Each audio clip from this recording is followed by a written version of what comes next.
Bonjour tout le monde. Donc présentation rapide, vraiment un overview d'un tout nouveau module qui est disponible depuis la 11.5 qui s'appelle SWG pour Secure Web Gateway. C'est un module additionnel au module actuel qui s'appelle APM. APM, son job, c'est faire du contrôle d'accès pour Access Policy Manager. Nous avons donc le nouveau module SWG est en complément d'APM. C'est une souscription, donc SWG ne s'achète pas, ça se souscrit à l'année ou sur 3 ans. Et ce n'est rien d'autre qu'un proxy web basé sur les technologies WebSense. Donc c'est un partenariat avec WebSense qui a permis de sortir le SWG. Donc si on regarde de plus près au niveau provisioning, on voit bien maintenant qu'en 11.5, on a notre SWG qui est ici. Donc, comme je le dis, ça ne s'achète pas, ça se souscrit. Donc là, on voit bien que moi j'ai une souscription jusqu'au 7 février 2015. Et attention, au niveau de la RAM, ça monte assez haut. Donc, quand on ouvre son menu APM, on voit bien un nouveau sous-menu SWG qui apparaît. Donc, extrêmement simple à comprendre. La première chose à bien comprendre, c'est le téléchargement de la base de données. Donc, il y a une base de données WebSense qui est téléchargée sur le site downloadswebsense.com. Donc, le moteur s'appelle ACE et on ne peut pas commencer à utiliser la SWG tant que la pastille n'est pas verte. Il y a donc 2 Go 5 de base de données à télécharger qui ont ensuite été décompressées. Donc prenez votre temps, ça peut prendre plusieurs heures, allez prendre un gros café avant de démarrer vos tests. Ensuite, il y a 3 autres menus. La partie catégorie, ce sont les catégories WebSense dans lesquelles on retrouve les différentes sous-catégories. On peut y créer ses propres catégories pour des sites purement internes ou des sites bien particuliers. Et ensuite, nous, on va travailler avec les schemes et les filters. Donc les filters, c'est tout simplement des catégories que l'on va autoriser ou non. Donc on voit, j'en ai déjà fait un, mais on va en créer un nouveau filter, on va appeler démo filter. Et donc, je vais tout simplement, pour la démo, faire quelque chose de simple, on va interdire tout ce qui est adulte. Donc je clique sur la catégorie et je bloque. J'update, et on voit bien que la pastille est rouge, donc tout passera sauf tout ce qui est réservé aux adultes. Maintenant, je vais créer un scheme. Donc le scheme, en fait, c'est ce qui va être affecté à l'utilisateur. C'est là où on voit le lien entre la SWG et l'APM, c'est qu'on va affecter à un utilisateur un scheme grâce à son authentification, grâce à son poste de travail, où il se trouve, l'heure qu'il est, etc. Donc là, démo scheme. Bien sûr, le but, c'est de bloquer en cas de fêlure. Et là, je retrouve mon filter. Et je finish. Donc je fais vraiment quelque chose de simple, je ne rentre pas dans les détails pour le moment, mais on verra ça plus tard, qu'on peut affecter des schedules, donc donner des tranches horaires sur lesquelles ce scheme sera opérationnel, en fait, affecté à l'utilisateur. Donc, on a téléchargé la base de données, on a créé des filtres spécifiques, on a créé un scheme avec ces filtres, maintenant il suffit de créer sa politique. Donc la politique, on va voir, il y a quelques changements. On voit tout de suite, on a 6 modes de policy APM. La classique, la all que vous connaissez, puis on a créé des sous-politiques. Nous, on va se concentrer sur ces deux-là, et principalement sur une explicite. On va faire plutôt une SWG explicite. Qu'est-ce que c'est qu'explicite? C'est tout simplement que je vais définir explicitement dans mon navigateur l'adresse IP de mon web proxy, de mon proxy web. Donc là, rien de nouveau pour vous, je pense que vous connaissez déjà l'APM. Donc, je choisis mes langages, et je crée ma policy. Donc on la voit bien là, SWG explicite, je l'édite, et on arrive dans notre VPE classique. Sauf que maintenant, les onglets et les menus sont fonction du type de la policy. Donc là on voit bien que j'ai choisi une explicite et en SWG, donc j'ai bien en logon que le 407 de proposer. Donc je commence par une authentification 407 en mode basique, c'est-à-dire la petite pop-up qui va apparaître.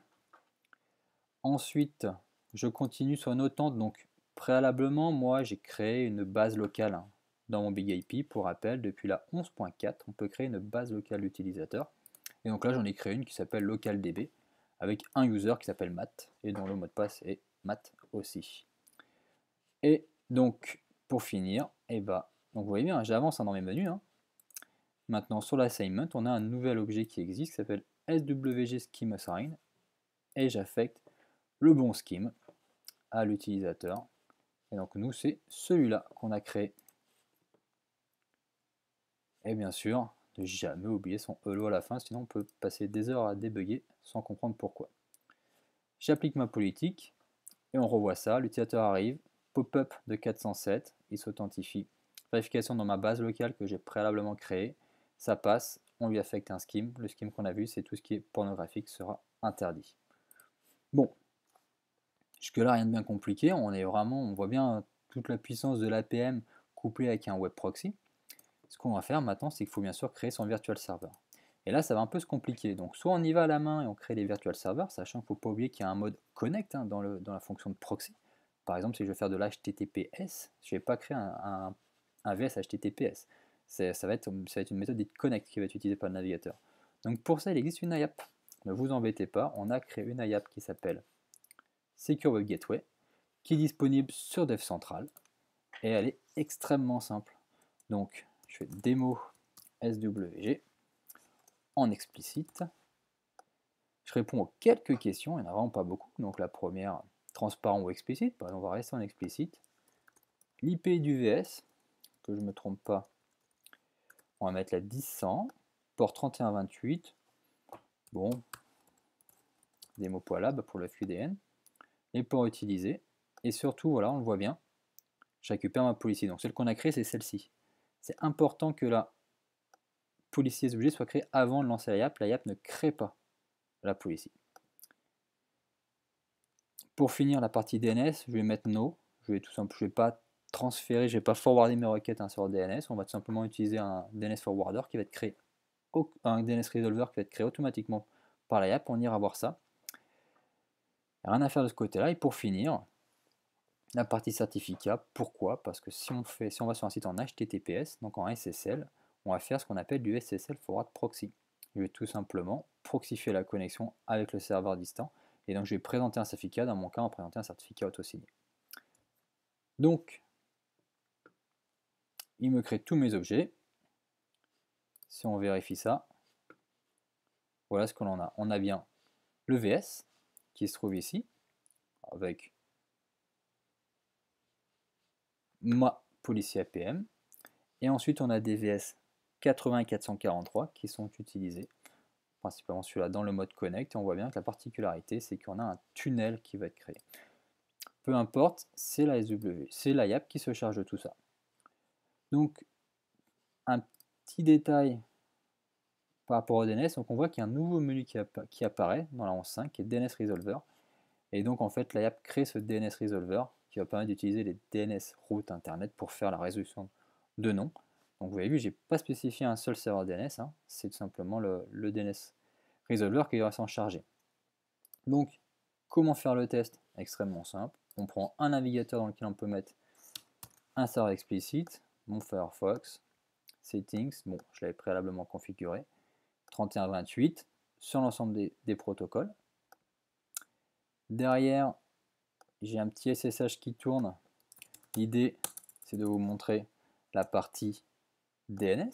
Donc, je démarre volontairement un TCP dump sur le DNS. Et on va commencer par aller voir sur un site en clair, en 80, ce qui se passe. Donc, la 407 qui arrive. Je m'authentifie. D'ailleurs, on voit bien que ça a travaillé. Au niveau DNS, ça commence à résoudre.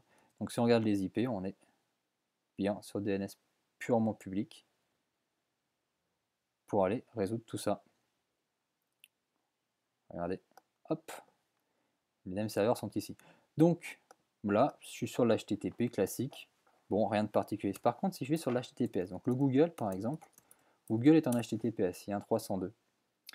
Donc là, hop, on voit bien que j'arrive sur un certificat non secure parce que c'est tout simplement mon auto-signé. Et si on regarde de plus près, regardez ce qui s'est passé. Il a repris les informations du certificat distant de Google. C'est ce qu'on appelle du SSL Forward Proxy. Et donc là, je mets OK et je me retrouve en HTTPS. Donc le SSL Forward Proxy, hein, c'est l'intérêt, c'est d'avoir au sein des postes de travail du client, avoir un certificat, une autorité de certification connue bien sûr. Hein. Donc dans ma configuration, j'ai mis un auto-signé, mais dans la vraie vie, on mettra un certificat signé par une autorité de certification connue par les postes de travail. Et pour finir, eh ben, on va aller tout simplement sur un site qui est censé être bloqué par mon scheme, par mon filter affecté à mon scheme. Et donc là, si je vais sur ce site web là, je suis censé avoir une blocking page APM. Donc vous reconnaissez vraiment la charte graphique de l'APM et on voit bien la catégorie. Donc voilà comment ça fonctionne. C'est extrêmement simple, vous avez vu, il n'y a rien de bien compliqué. Et ensuite, à vous d'aller découvrir le produit et d'aller voir ce qui se passe. Vous voyez bien que derrière, c'est un moteur AVR qui travaille et qui permet de récupérer les différentes informations sur votre policy. À bientôt.